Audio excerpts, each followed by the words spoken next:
This period piece takes us back to the 1980s and tells the inspiring story of the late Mr. Sam Matuna, an entrepreneur who made a name for himself during the challenging times in South Africa.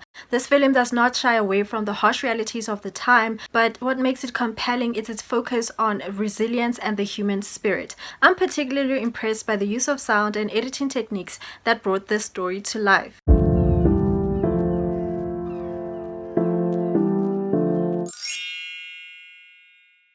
Before I continue, I would like to please ask that you please do consider subscribing to the channel if you haven't already. Put on your post notifications, like, comment, and share. It would be very much appreciated. With all that said, let's get into the breakdown. The film kicks off by introducing us to the young Nkopane Matuna. He narrates about the beauty of Soweto given the circumstances. Inviting us into his worldview, he shares some useful tips for a salesperson. This is where we meet Francina, who later becomes his wife, doing the same thing. Despite cracking the code, he admits that it still comes with its fair share of hiccups. This is where transition happens and we are reintroduced to him as an adult. Due to uncertainty and the constant run-in with the law, his grandmother suggests that he settles for stability through finding a job. But this leaves him conflicted because it means he might have to give up on his lifelong dream of opening up Matuna Enterprises. And eventually he gives in and starts with the application process.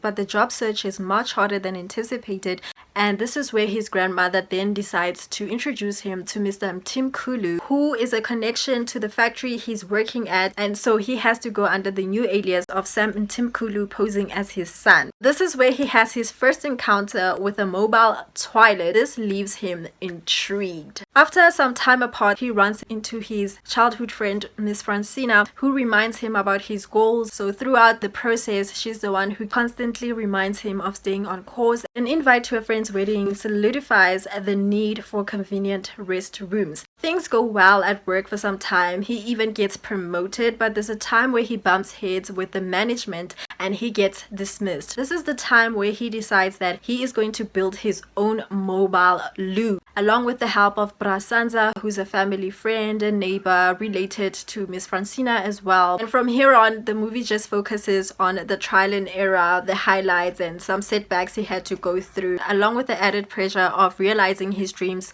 much sooner than expected. All in all, it's an exploration of his humble beginnings up until he becomes a household name.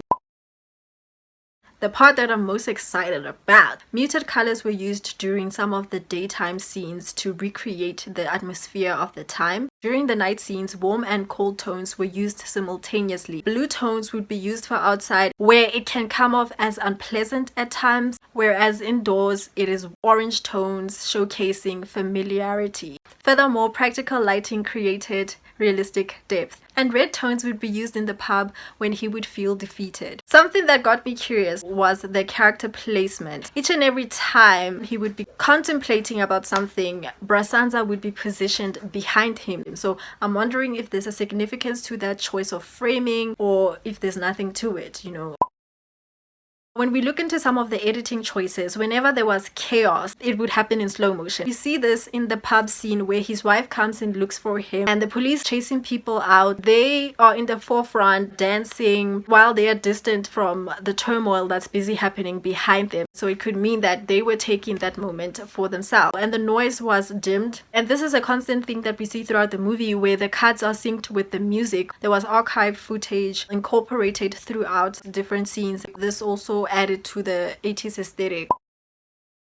When we look into the sound, it was a mix of upbeat music for the energetic segments along with some somber tones for the heartfelt moments, and let's not forget about those comedic melodies for the light-hearted segments. There was also a nostalgic touch, very suitable for the time.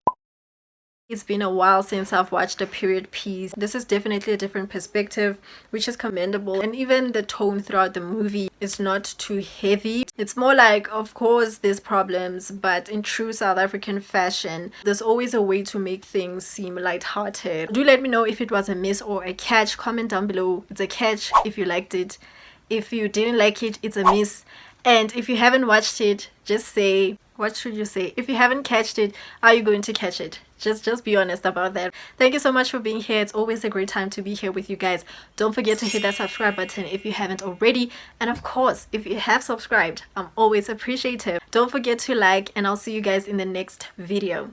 Cheers for now, guys.